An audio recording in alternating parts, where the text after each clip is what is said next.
गीता 18 के श्लोक नंबर 62 में भगवान स्वयं कह रहे हैं कि अर्जुन उस परमेश्वर की शरण में जा जिसकी कृपा से परम शांति व शाश्वत स्थान अर्थात सतलोक को प्राप्त होगा। वो परमेश्वर कौन है, कहां है, कैसा है, जानने के लिए कृपया अवश्य सुनिए जगत गुरु तत्वदर्शी संत रामपाल जी महाराज के अमृत वचन। अपनात्मा परमात्मा की सी कृपा होगी। ये सिख बच्चे ही इतने सियाने हो गए, ये अपने आप इन सदग्रंथों को जानने लगे, देखने लगे, लाल और लाडली की पहचान करने लगे। देखिएगा, ये प्राण संगली है पंजाबी वाली, वैसी हिंदी वाली में भी एज इट इज है। ये है प्राण संगली पटियाला यूनिवर्सिटी वाली है। इसके 614 पृष्ठ पर दिखाते हैं आपको। प्राण संगली प्रश्नोत्तर माला मैला पहला। यहाँ क्या लिखा है ये देखिएगा कि अजप्पा जाप सोहम हंसा जान और सुन महल जाका स्थान है। पूर्ण पुरख निरंजन करतार अगम पुरख का ना ही सुमार है। अच्छा, आगे लिखा है नाम अमोलक सतगुर ते पाया। ओए नानक साहब जी कहते हैं ये अनमोल नाम जो है मैंने ये 2 अक्षर का सतगुर से मिला और अनहत सुन मही जाय समाया। फिर कहते हैं सोहम हंसा जप माला और जपत जपत दीन दयाला। फिर यहाँ क्या लिखा है, इसमें लिखा है आवन जान रह सुख पाई नानक घट घट नदरी आई। निरंकार दी अचरज लीला गुरुमति देई ता होए सुहेला। गुरु से प्राप्त होगी, कोई बुद्धि देगा भगवान तो ये आसानी से समझ में आएगा। कहते हैं इस मंत्र का करे जो जाप ता को लगे न कोई पाप। इस मंत्र का करे जो जाप ताको लगे न कोई पाप। आत्म राम तिस नदरी आवे और रमत राम में जो विचलावे। फिर कहता है ये है उसके देख बहे तुम शुद्ध सोहम हंसा जाको जाप एह जप जप वड्डे प्रताप। सोहम हंसा जपो विमाला तहाँ रचिया जहाँ केवल बाला। बहुत स्थान पर इन्होंने इस मंत्र के जाप करने के लिए प्रेरणा दी है। अपनात्मा इसमें एक और भी गलती हो सकती है कि लिखा होगा ओहम सोहम जप माला, फिर भी हम इसको और प्रमाणित करते हैं। एक और सिख बच्चे ने ला के दिया है, ये यहाँ पर भी एक और प्राण संगली है, इसमें भी जो का त्यों लिखा है। ये वही ये है भाई चतर सिंह वाली, चतर सिंह जीवन सिंह वाली है, अमृतसर से छपी है। ये बाजार माई सेवा अमृतसर तो छपी है। और इसके पृष्ठ नंबर 100 पर लिखा है, यहाँ 100 पर लिखा है, इन बच्चों ने सिख बच्चों ने लगा के दिए निशान। ये सोम हंसा जाका जाप ई जप जपे होए प्रताप। वो इडों का न्यू है। यो फिर आगे लिखा है सोहम हंसा जप बिन माला, यानी श्वासों से सिमरण, इसका माला की जरूरत को नहीं। और ऊ रचिया जय है केवल बाला।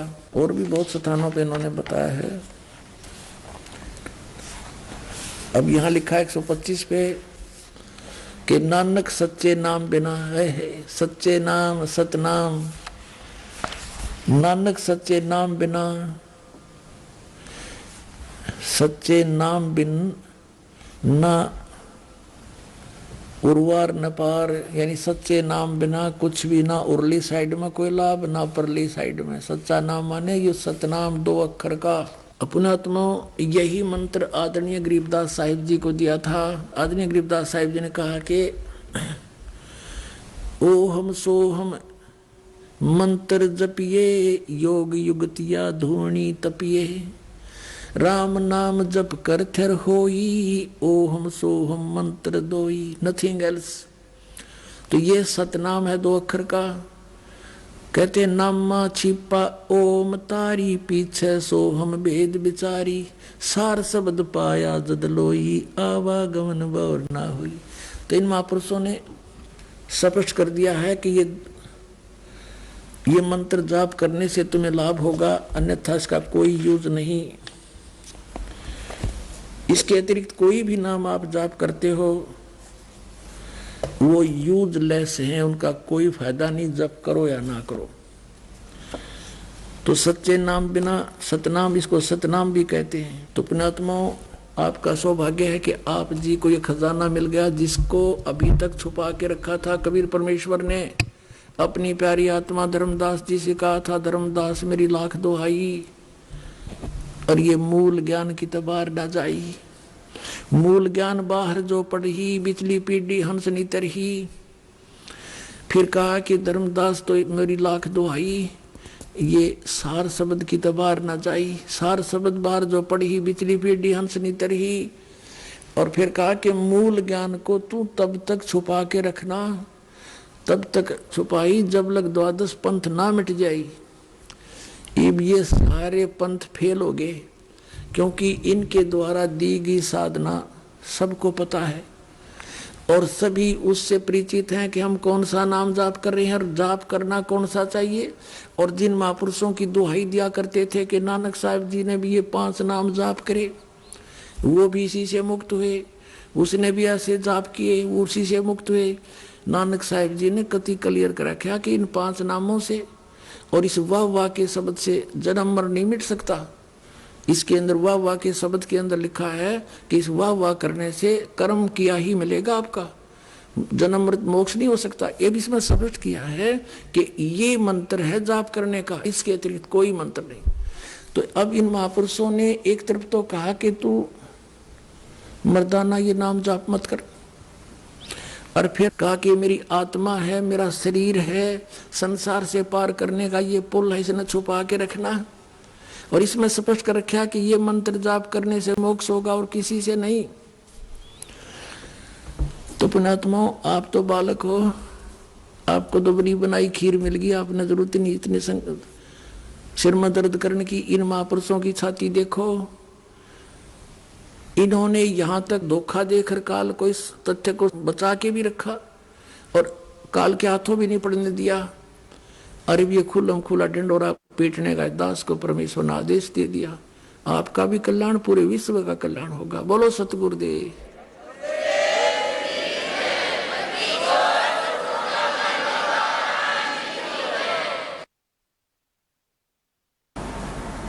परम पिता परमात्मा पूर्ण ब्रह्म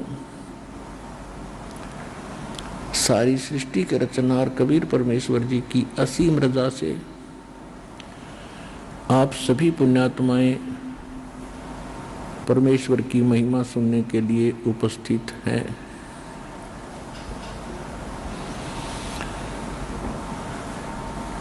जिन पुण्यात्माओं के ऊपर परमात्मा की विशेष रहम भरी दृष्टि होती है, वही पुण्यात्माएं ये समय निकाल पाते हैं। अन्यथा आप अन्य समाज को और अपने पिछले इतिहास को खूब देख सकते हो। हमारे दादे परदादे मर गए इसी निर्वाह के कोल्लू में, सुबह से लेकर शाम तक जुड़े रहे और मर ही गए, उनका काम पूरा नहीं हुआ। ऐसे ही हम उसी स्पीड से, उसी गति से, इस ज्ञान की प्राप्ति से पहले हम भी उसी क्रिया में व्यस्त थे और उसको मनुष्य जीवन का अंतिम उद्देश्य मान रखा था। जब हमें सत्संग सुनने को मिला, ये तत्व ज्ञान की रोशनी हृदय के अंदर हुई, उसके बाद पता चला कि मनुष्य जीवन का मूल कार्य कौन सा है। इससे पहले हमने अपना यही मूल कार्य मान रखा था कि संतान हो जा, उसके बाद संतान की परवरिश कर दें, उनका विवाह कर दें, उनके फिर संतान हो जा, हमारा कुल चल जाए और फिर हम बेशक मर जाएं, नो प्रॉब्लम, हमारा काम पूरा हुआ। ऐसे सुनने को हमें मिलता था। ये बूढ़े बुजुर्ग बैठकर बतलाते थे तो यही कहा करते, भाई हमारा काम पूरा हो गया, बच्चों का विवाह कर दिया और इनका संतान दे दी परमात्मा ने, अब हम बेशक मर जावा, हमारा काम पूरा हुआ। अब पता चला कि उन्होंने जो मनुष्य जीवन का कार्य था तो स्टार्ट भी ना किया, पूरा खाक हुआ था। ये क्रिया तो पशु पक्षी भी करके मर जाते हैं, जो एक मानव कर रहा होता है। भक्ति बिना नरखर एक है, जिन हर पद नहीं जाना। ये सूक्ष्म वेद कितना गजब का ज्ञान है कि बिना भक्ति के मनुष्य और गधे में कोई अंतर नहीं। अपने कर्मों के भार से सभी लदे फिर रहे हैं। और जिन्होंने हर पद नहीं जाना, हर पद का अर्थ है गीता अध्याय नंबर 15 के श्लोक नंबर 4 में कहा कि तत्वदर्शी संत की प्राप्ति के उपरांत परमेश्वर के उस परम पद की खोज करनी चाहिए जहां जाने के बाद साधक फिर लौटकर कभी संसार में नहीं आते। और जिस परमेश्वर ने सर्व ब्रह्मांडों की रचना की है, जो कुल का मालिक है, केवल उसकी भक्ति करो। तो ये कहना चाहते हैं परमात्मा के जो भक्ति भी कर रहे हैं और जिनको उस परम पद के पाने की विधि प्रॉपर है नहीं, ज्ञान नहीं है, तो वो भी मनुष्य जीवन व्यर्थ कर रहे हैं। अब आप अपनी किस्मत को जांच कर देखना, अन्य जो संतों के पास बोले श्रद्धालु अपना जीवन नाश कर रहे हैं, वो कौन सी साधना कर रहे हैं और आपको क्या अमृत और क्या वो खजाना प्राप्त हुआ है जो उनके आसपास भी नहीं है। आपको वो ज्ञान और वो भगवान और वो मूल मंत्र मिले हैं जो कुछ महापुरुषों के अतिरिक्त आज तक किसी को प्राप्त नहीं हुए थे। उन महापुरुषों में से गिने चुने ये 5, 6, 7 महापुरुष हैं। आदरणीय धर्मदास साहिब जी, आदरणीय मुरुखदास साहिब जी, आदरणीय नानक साहिब जी, आदरणीय दादू साहिब जी, आदरणीय गरीबदास साहिब जी, गांव छुरानी, जिला दद्दर, हरियाणा वाले, आदरणीय गीसादास साहिब जी, गांव खेखड़ा, जिला बागपत, उत्तर प्रदेश, और नामदेव जी, यानी कुछ महापुरुषों को परमात्मा विशेष रहम करके मिले। इनको ये मंत्र प्राप्त हुए थे। इनको आगे प्रतिबंध लगा दिया था कि अभी इनको अन्य समाज में डिक्लेयर ना करना, डिस्क्लोज नहीं करना, नहीं तो पिछली पीढ़ी तक ये सभी काल के भेजे हुए संत यही क्रिया, यही नाम, यही साधना बताने लग जाएंगे। और ये अधिकारी है नहीं, क्योंकि अधिकारी के बिना ये नाम प्राप्त भी किसी से कर लिया तो काम नहीं करेगा। तो इसलिए वो ज्ञान यही बता रहे होंगे, तो भिन्नता नहीं हो पाएगी मेरे बच्चों को। तो उन महापुरुषों ने अपना नाम जपा, अपने अमृतवाणी में उनको लिख भी दिया, संकेत भी कर दिया, लेकिन अपने अनुयायियों को किसी को बताया नहीं। अब उस शेष कार्य को संपूर्ण करने के लिए परमात्मा ने अपने इस कुत्ते को रामपाल दास को भेजा है, जो आज भौंक रहा है, आपको जगा रहा है, और आप कुंभकर्ण की नींद सोए पड़े हो। ये गोल्डन चांस आपके हाथों से जा रहा है। मानुष जन्म दुर्लभ है, ये मिले न बारंबार, तरवर से पत्ता टूट गिरे भाई, बहुर न लगता डार। परमात्मा कहते हैं कि मानुष जन्म बड़ी ही दुर्लभ है, बड़ा मुश्किल से प्राप्त होता है, और एक बार आपके हाथ से छूट गया, आपकी मृत्यु होगी तो ऐसे हो जाएगा जैसे वृक्ष से पत्ता टूटकर ना जाने कहाँ गिरता है, कितने गंदे नाले में या पशु के पैरों के तरह कुचला जाता है। अर्थात 84 लाख योनियों के इस कोल्लू में, इस गंदे नाले में आप फिर से गिर जाओगे यदि सत भक्ति नहीं की और आपका मोक्ष नहीं हुआ तो। उसके लिए परमात्मा हमें संकेत करते हैं, रह रह कराते हैं, समझाते हैं, क्योंकि यहाँ दो शक्ति काम कर रही है विशेषकर, एक सरपुरुष, एक परम अक्षर पुरुष। यहाँ पर अक्षर पुरुष का विशेष रोल नहीं है।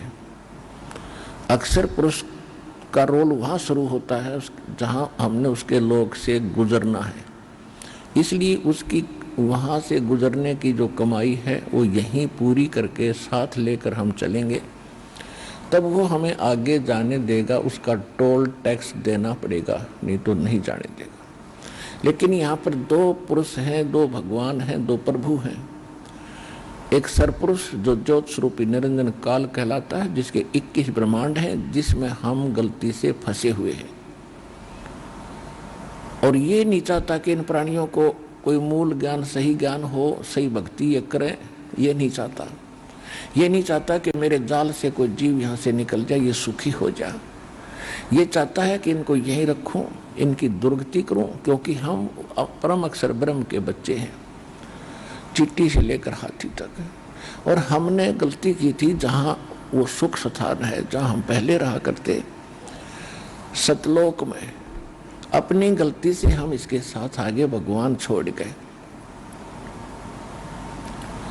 इसने वहां एक ऐसी गलती की थी, सरपुरुष ने, ये भी वहीं था, दुर्गा भी वहीं थी।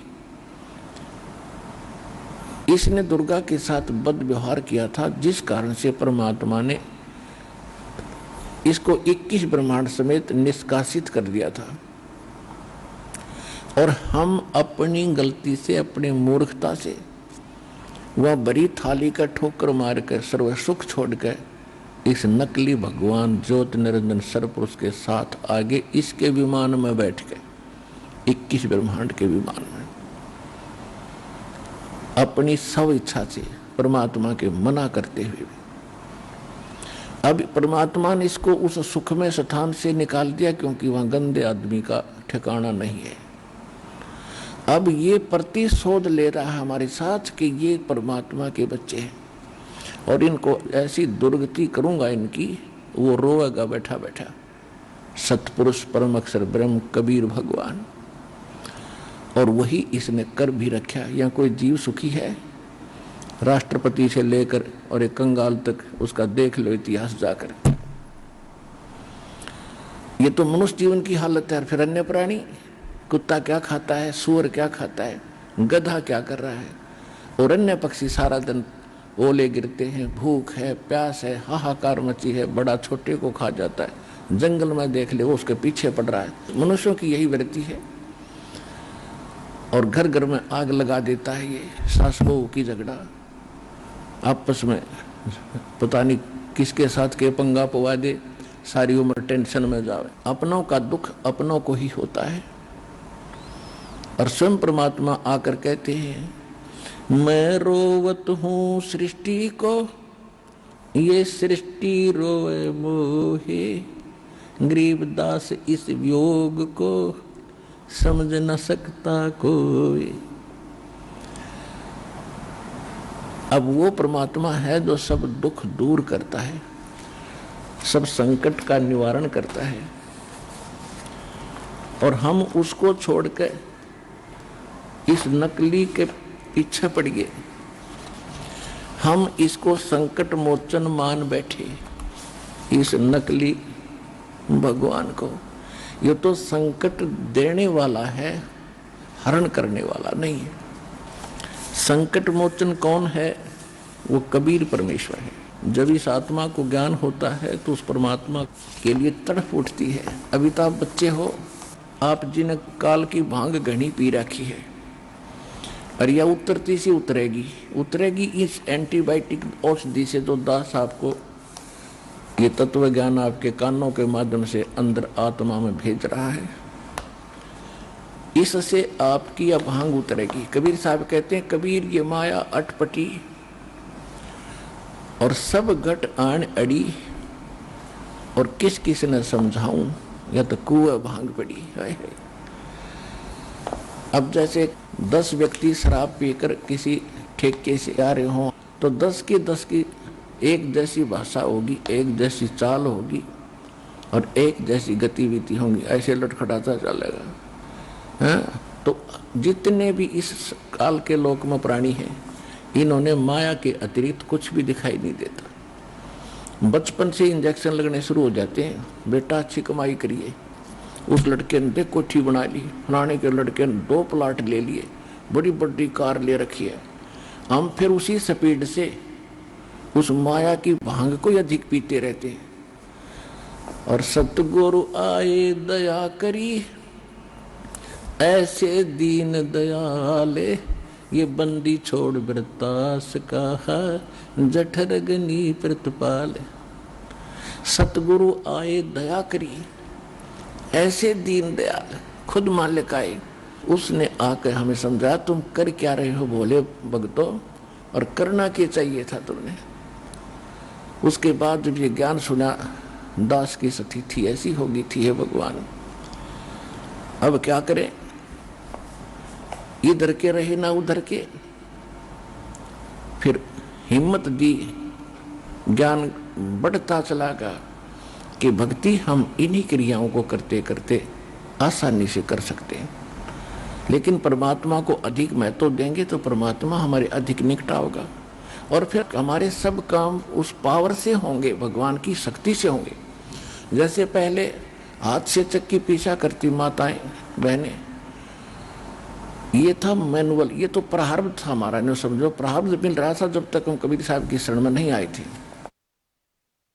और जब इलेक्ट्रिक होगी ये सब चक्कियां, आप बटन दाब दे, कट्टा कट 1 घंटे में 1 क्विंटल पीस ले। तो अब पावर से जो काम हो रहा है, जैसे हैंडपंप पावर से चल पड़ा, पशुओं का चारा काटने की मशीनें होती थी, हाथ से घुमाते थे, अब वो पावर से चलती है फटाफट, आप खड़ा खड़ा देख रहा, चारा कट रहा है। तो ऐसे इस पर परमात्मा की पावर का कनेक्शन लेने के बाद यदि आप इसको मेंटेन ठीक रखोगे, कनेक्शन कटने नहीं दोगे, तो ये भगवान की पावर से आपके सारे काम बहुत आसानी से होया करेंगे। तो इसलिए परमात्मा की आवश्यकता बहुत है, और फिर ये ज्ञान से यह भांग भी उतरेगी। संकट मोचन कष्ट हरण हो, मंगल करण कबीर के आगे शरण तेरी। संकट मोचन कष्ट हरण हो, मंगल करण कबीर के आगे शरण तेरी। पहले तो मोहे ज्ञान नहीं था, प्रेम बनाना तेरे में। पहले तो मोहे ज्ञान नहीं था, प्रेम बनाना तेरे में। दीन जान के माफ कीजियो, ये खता हुई बिन बेरे में। दीन जान के माफ कीजियो, खता हुई बिन बेरे में। अनगिन अवगुण भरे मेरे में, माफ करो तकसीर के आगे शरण तेरी। संकट मोचन कष्ट हरण हो, मंगल करण कबीर के आगे शरण तेरी। ये जम्बुक वाली रैन 84, आन गिरा हूँ झेरे में। या जम्बुक वाली रात 84, आन गिरा हूँ झेरे में। ऊंची ऊंची लाई छलांगा, यत्न किए बहु तेरे में। ऊंची ऊंची लाई छलांगा, यत्न किए बहु तेरे में। काम क्रोध अहंकार लोभ की, ये मोटी जड़ी जंजीर के आगे शरण तेरी। संकट मोचन कष्ट हरण हो, मंगल करण कबीर के आगे शरण तेरी।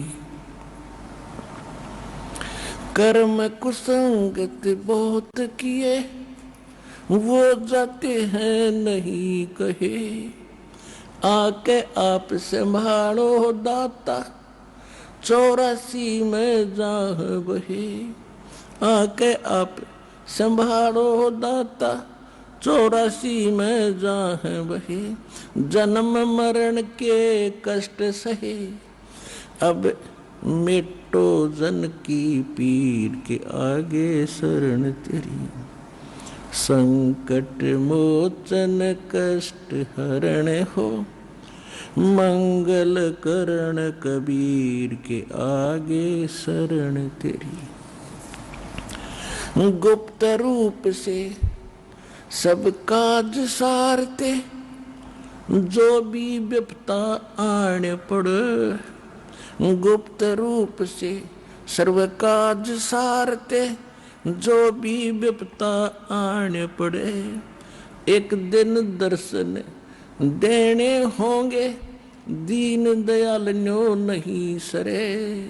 एक दिन दर्शन देने होंगे, दीन दयाल न्यो नहीं सरे। तुम बिन पापी नहीं तेरे मेरा, अब गुण भरा शरीर के आगे शरण तेरी। संकट मोचन कष्ट हरण हो, मंगल करण कबीर के आगे शरण तेरी। प्रेमी पक्षी दुखी होते हैं, जब बिछड़ जा रहन पड़े। प्रेमी पक्षी दुखी होते हैं, जब बिछुड़ जा रहन पड़े। हम युगों युगों के बिछुड़े फिरते, कैसे अब मन धीर धरे। हम युगों युगों के बिछुड़े फिरते, कैसे अब मन धीर धरे। जैसे जल बिन मीन मरे मेरी, ऐसी हुई तासीर के आगे शरण तेरी। संकट मोचन कष्ट हरण हो, मंगल करण कबीर के आगे शरण तेरी। रजा तेरी से दादू नानक जी का, सत्यलोक में वास हुआ। रजा तेरी से दादू नानक जी का, सत्यलोक में वास हुआ। 100% उत्तर कीने, तब धर्मदास के विश्वास हुआ। 100% उत्तर कीने, तब धर्मदास के विश्वास हुआ। भगत के कारण खवास हुआ, जागी सुल्तानी की तकदीर के आगे शरण तेरी। संकट मोचन कष्ट हरण हो, मंगल करण कबीर के आगे शरण तेरी। हिरण वाला पैर उलझा लिया, पड़ मोह माया के चक्कर में। हिरण वाला पैर उलझिया, पड़ मोह माया के चक्कर में। अब मोह ज्ञान हुआ मैं आ गया, इस काल बलि के टक्कर में। अब मोह ज्ञान हुआ मैं आ गया, इस काल बलि के टक्कर में। हरदम तेरा करूं जिक्र में, आन पड़ी मोह भीड़ के आगे शरण तेरी। संकट मोचन कष्ट हरण हो, मंगल करण कबीर के आगे शरण तेरी। पावचनों के लालच में या बंदर वाली मूठ गई। पावचनों के लालच में या बंदर वाली मूठ गई।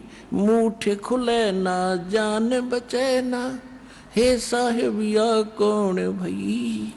मूठ खुले ना जान बचे ना, हे साहिबिया कौन भई, रामपाल सतगुरु शरण लई, इब खाई शब्द दूध की खीर के आगे शरण तेरी, संकट मोचन कष्ट हरण हो, मंगल करण कबीर के आगे शरण तेरी।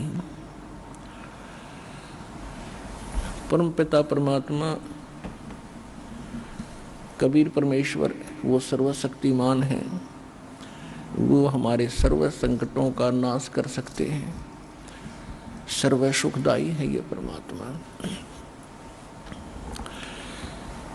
इसमें आत्मा अपना ज्ञान होने के बाद परमात्मा को याद करके अपने किए हुए कर्मों को ऐसे याद करेगी। इसमें क्या बताया है कि पावचनों के लालच में या बंदर आड़ी मूठ गही, ये बंदर पकड़ने वाले क्या करते हैं, एक बिल्कुल टाइट से मुंह की एक सुराही बनवाते स्पेशल टाइप की कुम्हार से, वैसा करते थे पहले। और वो क्या करते हैं, उसको मिट्टी में दबा देते थे, उसकी गर्दन थोड़ी सी ऊपर रहती थी, और जिसके अंदर से बंदर का हाथ मुश्किल से प्रवेश तक कर जाता था, और उसमें कुछ चने डाल देते थे, उसका खाद्य जो बंदर को पसंद होता था चने, और कुछ चने उसके आसपास उस सुराही के उस गड्ढे के चारों तरफ डाल देते थे। अब बंदर आता था पहले तो बाहर चने देखकर खाने के लिए वृक्ष से उतर कर, वो चने खाते खाता, फिर क्यों हम बेईमान तो हैं ही, अंदर दिखते हैं ढेर सारे पड़े, तो हाथ फंसा के और मुट्ठी भर के, और फिर वो भागने की सोचता है। वो भागे कैसे, मुट्ठी फंस गई, मुट्ठी वो खोल नहीं सकता, उसका स्वभाव है, और टट्टी करे और चिल्लावे और मुट्ठी खुल नहीं, टर टर टर, उसको पता है कि मूर्ख न पता नहीं, न छोड़ दूं। तो बंदर को फिर ऐसे वश करके वो फिर बेचता है कहीं, फिर उसको सारा दिन नाच नचाते हैं, उसकी दुर्गति करते। तो हम ऐसे फंस गए आके, इस काल ने ऐसा कर दिया हमारे साथ। अब ये झूठे सुख, छोटी मोटी कोठी बंगले या मूठ भरवा रखी हमारी, रिया हमारे पर छूटे नहीं, इतना हम बचा नहीं, आड़े चिल्लाए जाएंगे, रिश्ते पकड़े रहेंगे। अब परमात्मा ने क्या किया, अब बंदर पकड़ने वाला कई जगह ऐसे सिस्टम फिट कर देता है, 7-8 जगह। कोई नेक व्यक्ति जा रहा था, उसने केले ले रखे थे अपने थैले में, सफर कर रहा था, उसने देखा भाई बंदर फंस गया, उसको मालूम था कि वो किस तरह जकड़ा हुआ है। उसने क्या किया, एक केला डाल दिया उसके हाथ की पहुंच से थोड़ा सा दूर, एक तो उसने फंसाए रखा था उसमें सुराही में, और एक देख लिया इतनी दूर तक इसका हाथ जाए, उसने इतनी दूरी पर केला डाल दिया।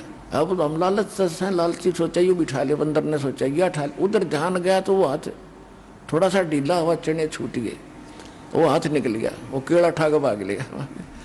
तब आपके हाथ में केला दे दिया अपने दास ने, ये मैं ठा के भाग जिया।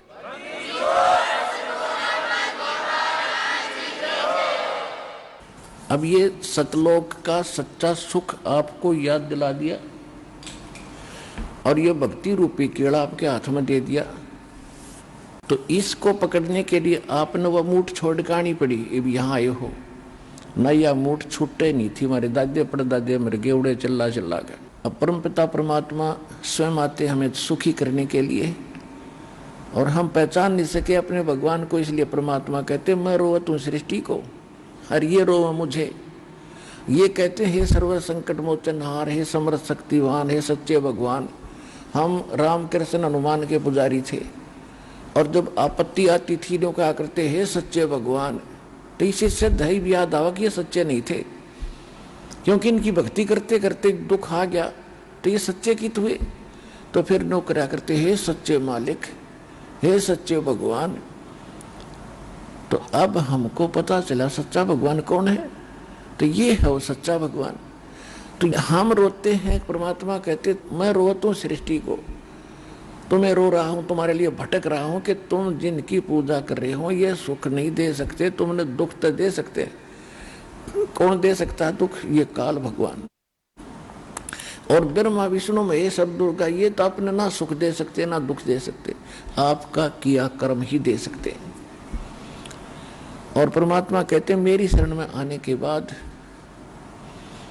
तुम्हारे कर्म के अंदर, प्रारब्ध के अंदर, किस्मत के अंदर यदि कोई पाप कर्म भी अधिक है उनको भी खत्म कर दूंगा, नाश कर दूंगा।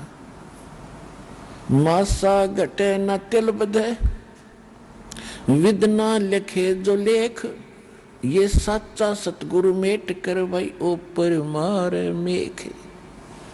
जम जो राजा से डरे ये मिटे कुर्म के लेख, अदली असल कबीर हैं ये कुल के सतगुरु एक। परमात्मा भी कहते हैं अमर करु सतलोक पठाऊं, तात बंदी छोड़ कहाऊं, बंदी छोड़ हमारा नामम, अदर अमर है अस्थिर ठामम। जब ही सतनाम हृदय धरो, भयो पाप को नाश, जैसे चिंगारी अग्नि की वही पड़े पुराण गासे। परमात्मा कहते हैं मेरे पास एक ऐसा जालिम मंत्र है, इसका सच्चे ढंग से, सच्चे संत से प्राप्त होने के बाद आपके असंग जन्मों के जो संचित कर्म हैं या प्रारब्ध के कर्म हैं उनको ऐसे फूंक देगा जैसे सूखे घास को एक माचिस की तिल्ली से 1000 टन पड़ा हो, एक माचिस की सीख जला कर लगा दो, सारा भक्कड़ उठा देगी और फिर चलेगी तेज हवा, उसको कहीं का कहीं पटक देगी, ठाकर मैदान साफ हो जाएगा। ऐसे परमात्मा के सतनाम के अंदर वो पाप नाशक शक्ति है। जैसे सूरज के आगे बदरा ऐसे कर्म छयारे, प्रेम की पवन करे चतुर्मुंजन जल के तेज नयारे। जैसे सूरज के आगे बादल, सूर्य के सामने बादल आ जाते हैं तो सूर्य का जो वास्तविक प्रकाश में प्राप्त नहीं हो रहा, जो लाभदायक है,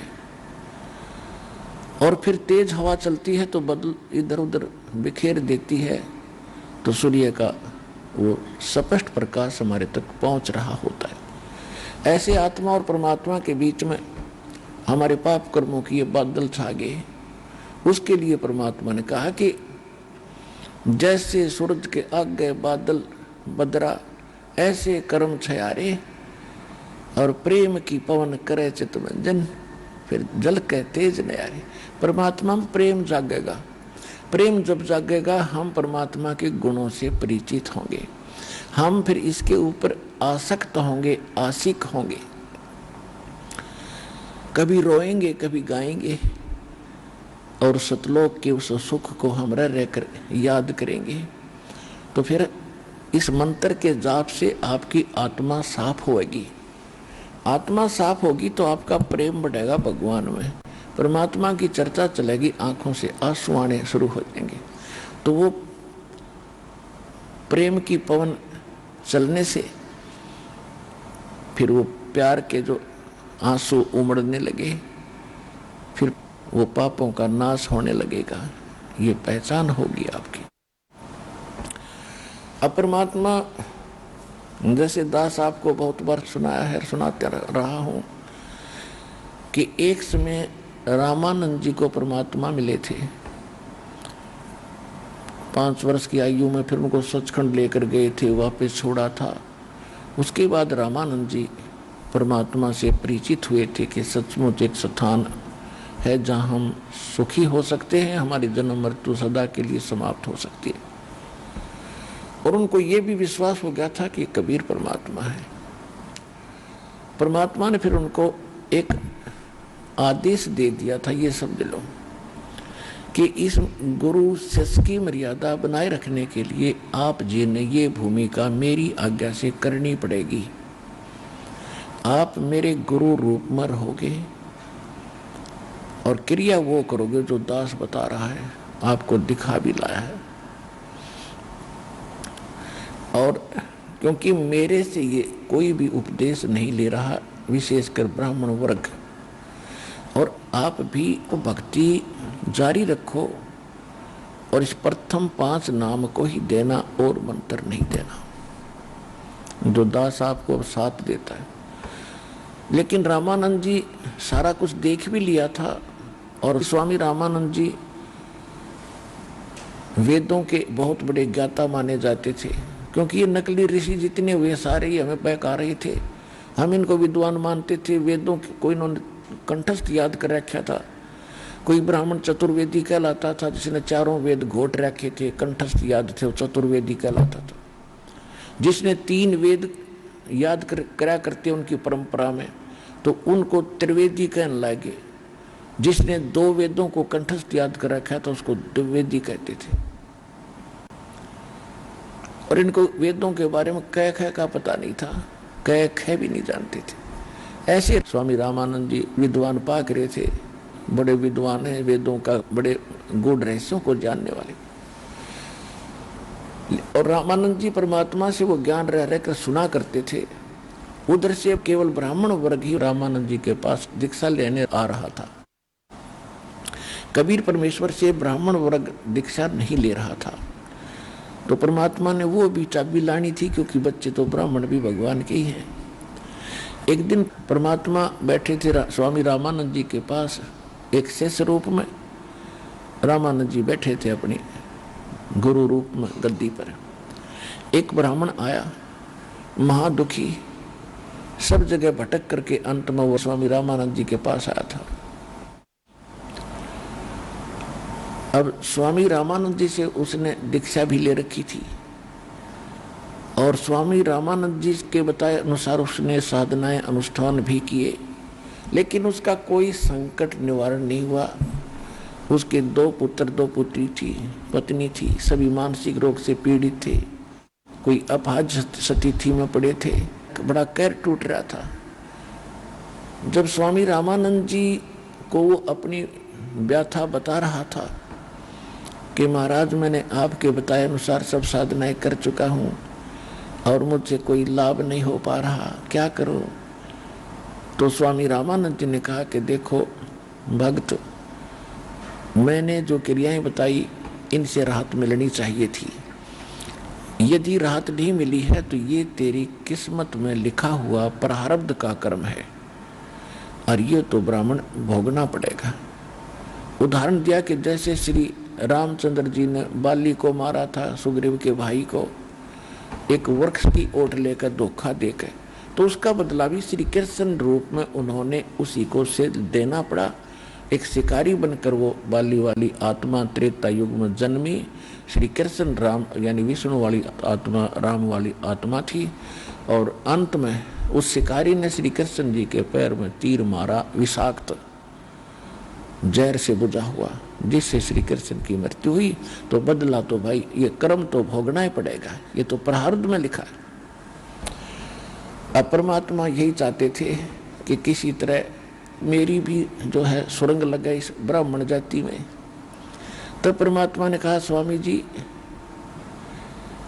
वेदों के अंदर क्या पाप नाश करने का कोई विधान है भगवान का? स्वामी जी ने कहा नहीं, वेदों में कोई ऐसा विधान नहीं है जिससे जीव के पाप नाश हो। परमात्मा ने कहा कि यजुर्वेद अध्याय नंबर 8 के मंत्र नंबर 13 में देखियो स्वामी जी, वो वहीं रखे थे वेद, तो उनके इनके दादा लाई हैं ब्राह्मणा के पहले से। उसने तुरंत खोल कर देखा, उसमें 6 बार लिख रखा है कि परमात्मा घोर पाप का विनाश कर दे। तो परमात्मा कहने लगे, मोती मुक्ता दर्शत नाही, ये जग है सब अंधरे, दिखत के तो नैन चश्म इनके फिरा मोतिया बिंदरे। अब रामानंद जी वो जानते थे उनको कि केवल कबीर दानक नहीं, ये परमात्मा है, लेकिन हमारी बुद्धि फिर भी कहीं ना कहीं स्लिप कर ही जाती है। रामानंद जी आंखों देखकर भी कभी कभी ये सोच लेते थे कि हो सकता है इन्होंने कोई लीला करके मुझे वैसे ही ऊपर नीचे कर दिया हो, लेकिन जब ऐसे ऐसे उदाहरण सामने रखते थे फिर वो दृढ़ हो जाते थे कि ना वो भगवान है। तो बता, वेदों को जाना हमने पढ़ पढ़ कर मर गया, हमारा समझ में नहीं आई। यहां परमात्मा कहते हैं गुरु बिन वेद पढ़े जो प्राणी और समझे न सार रहे ज्ञानी। गुरु बिन काहू न पाया ज्ञाना जो थोथा भूसड़े मूड किसाना।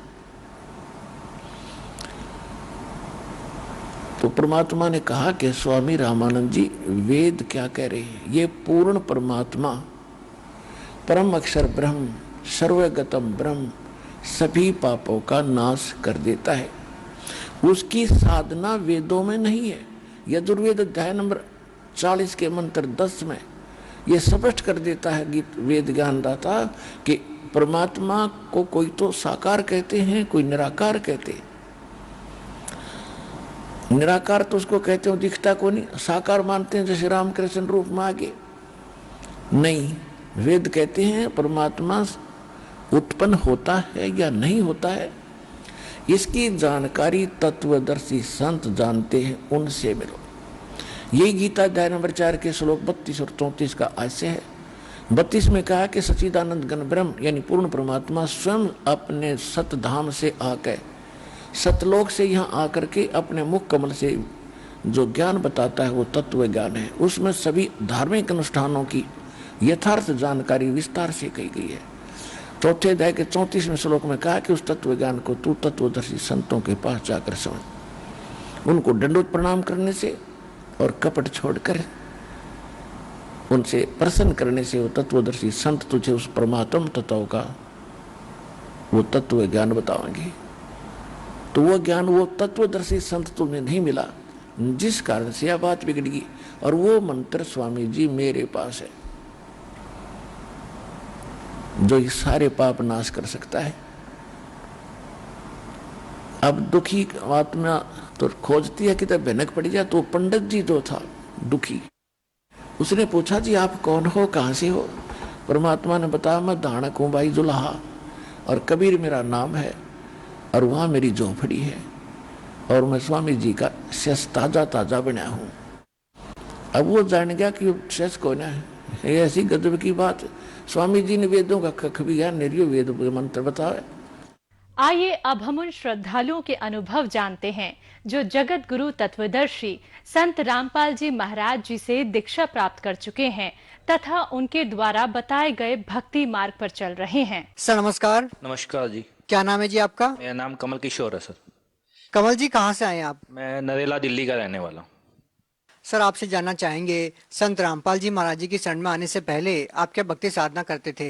भक्ति साधना तो सर जी यही करते हैं, जैसे घर के देवी देवताओं की पूजा करना, मंदिरों में जाना, तीर्थ स्थानों पर जाना। मैं साईं बाबा को ज़्यादा इष्ट मानता था।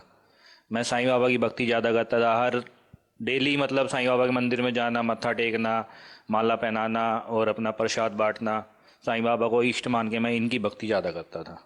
तो फिर संत रामपाल जी महाराज जी की शरण में कैसे आए? बंदी छोड़ सदगुरु रामपाल जी महाराज की शरण में मैं ऐसे आया, जैसे मैं भक्ति करता रहा, साधना करता रहा, जो हमारे घर के करते रहते हैं देवी देवताओं की, साईं बाबा की मैं ज़्यादा करता था, इष्ट मानता था।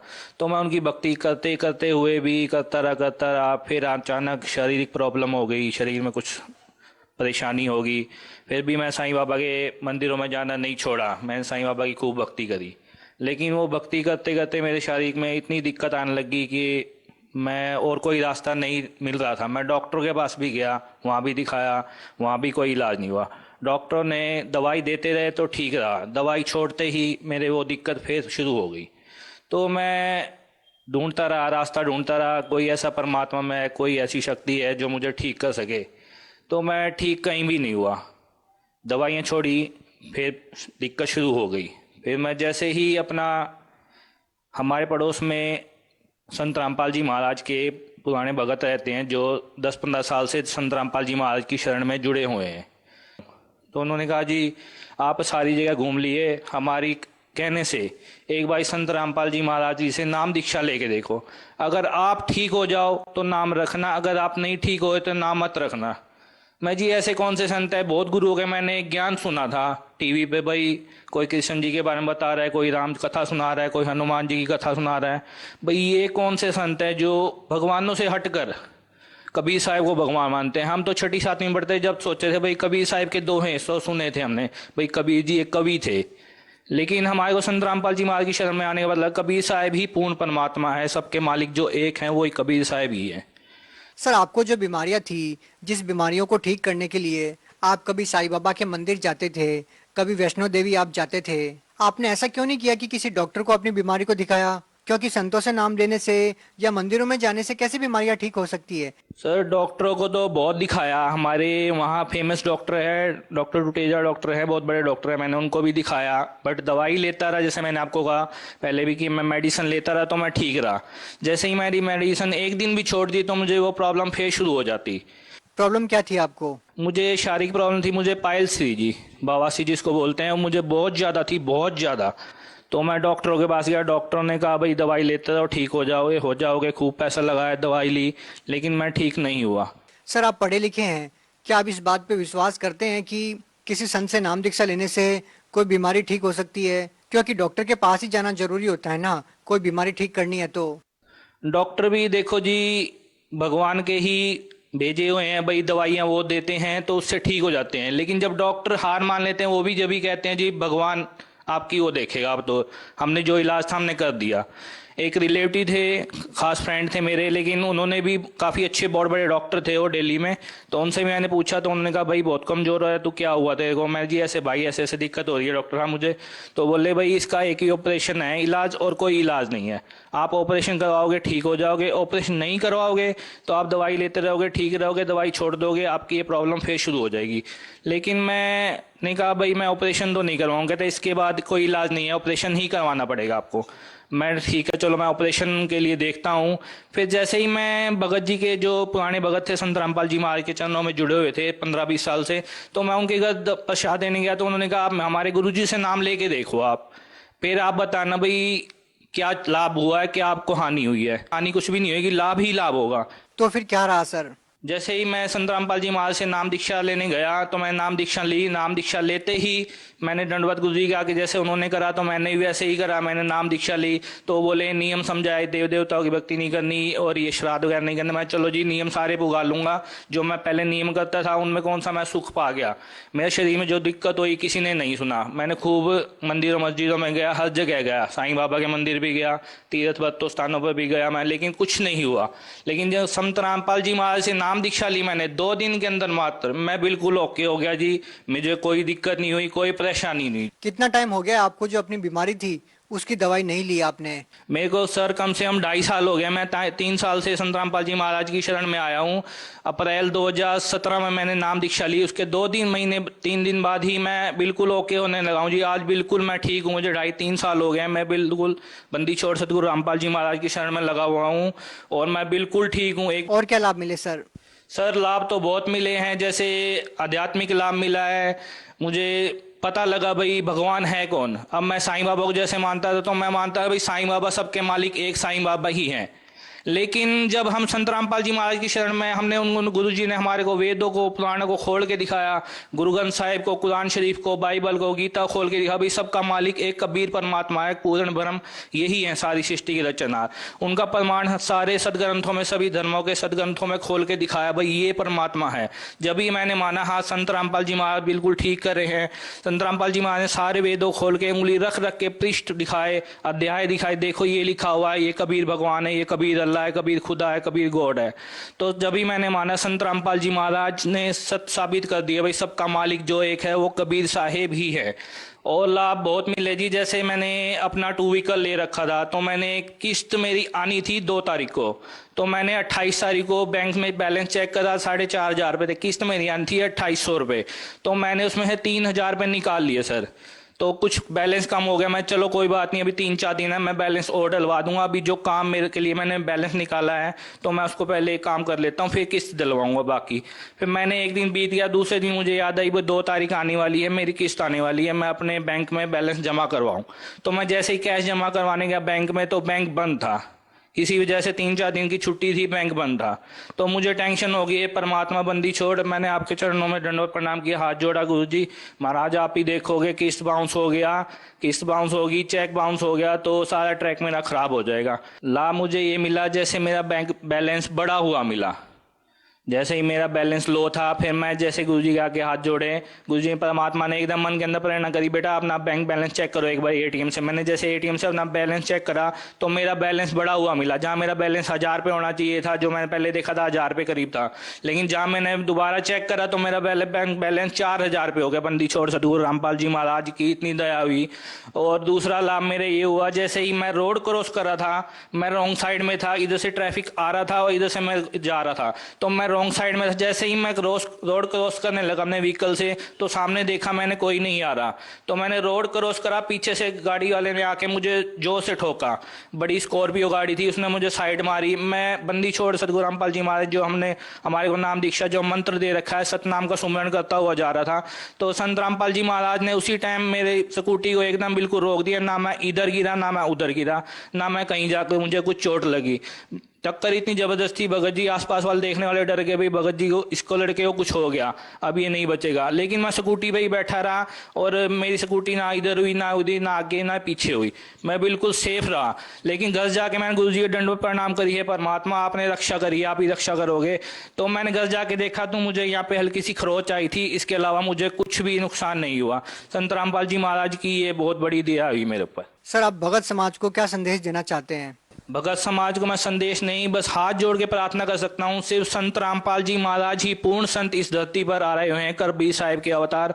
अगर आपको विश्वास करना है तो 15-20 दिन उनका सत्संग देखें, सत्संग से आपको विश्वास हो जाएगा। आजकल समाज पढ़ा लिखा है, अपने वेदों पुराणों को उठा के खुद पढ़ सकता है, तो आप पढ़ लिख कर देखें भाई कि संत रामपाल जी महाराज गलत बता रहे हैं, सही बता रहे हैं। 15-20 दिन सत्संग देखें, हाथ जोड़ के प्रार्थना है, आप सिर्फ 15-20 दिन ही सत्संग देखें, फिर आप निर्णय कीजिए संत रामपाल जी महाराज झूठ बोल रहे हैं या सच बोल रहे हैं, तो आपको विश्वास हो जाएगा क्या ये सच है या क्या झूठ है।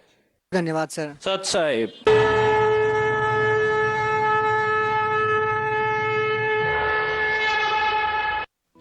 आप सुन रहे थे जगत गुरु तत्वदर्शी संत रामपाल जी महाराज के मंगल प्रवचन। अधिक जानकारी के लिए संपर्क करें 9729277503 999690